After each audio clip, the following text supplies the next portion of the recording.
So it looks like WWE also has a new person that will be inducted alongside Rey Mysterio this year for the WWE Hall of Fame. And that woman is Stacey Keibler. That's right. The former WCW women's superstar is being inducted into the Hall of Fame, taking her rightful place. So I wanted to know what your opinion on the induction of Stacey Keibler into the WWE Hall of Fame. What is that?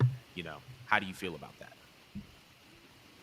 Let me start off by saying I actually do like Stacey Keibler. I was a fan of her as a kid. I loved her look. I thought her entrance was brilliant because it was so simple, and all she had to do was bend over on the top rope, and everyone just popped.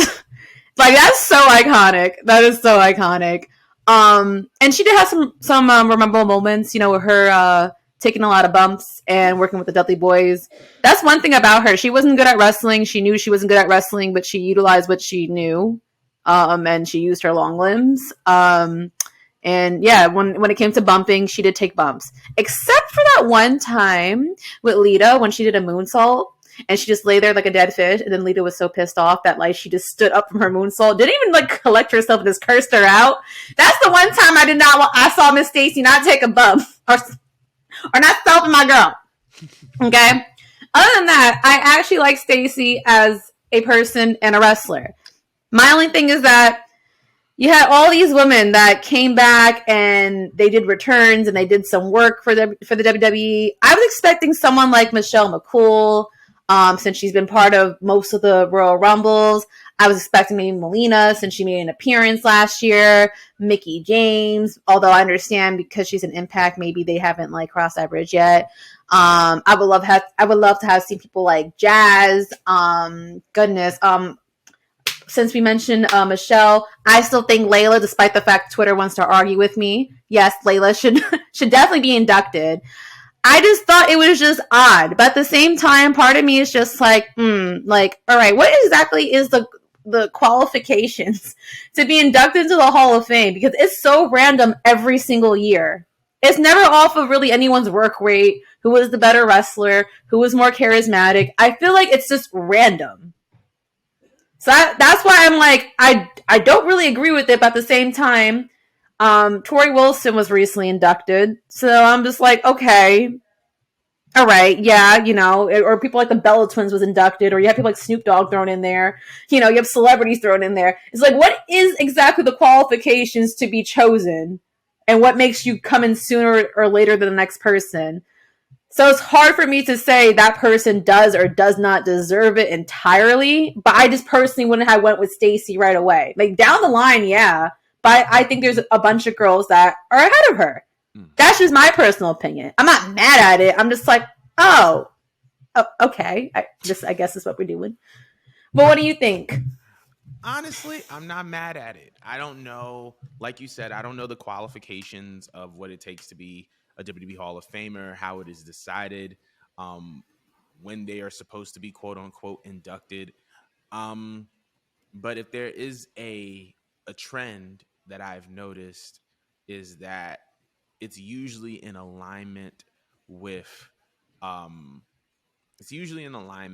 city or where WrestleMania is taking place. That's been a common theme. Yeah, that makes sense. I remember when Stone Cold Steve Austin was inducted, and I think there was a WrestleMania in Texas. I think it was Dallas or something like that. Well, Stacey's from Boise, Idaho. Yeah. Yeah. But at the same time, once again, it's a theme. That doesn't mean that it's necessarily the same for everybody. So I mean, usually that's a theme, but in all honesty, I don't know what the qualifications are. However, I believe that her induction is well deserved. I think that she has been a part of a lot of, moments. Obviously, she used to manage the Dudleys.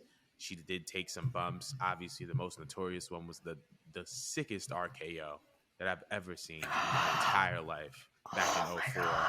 That bump that was alone, nasty. That she took enough bumps for. But the contacts made it more nasty. Exactly. That to me, that was alone. That alone. That's a crazy way to break up with somebody. Literally. Just and then just. Whoop. But I feel like it's well deserved. She was a part of a lot of moments in WWE history. I think that she deserves the Hall of Fame induction. Um, I don't know if there's anybody off the top of my head that I would have also inducted besides probably like a Mickey James or a Michelle McCool or a Layla, like you said. But I think obviously there's always more room, and we'll see what happens. I mean, but I do think that the Stacey Keibler induction is very much well deserved. Congratulations to her.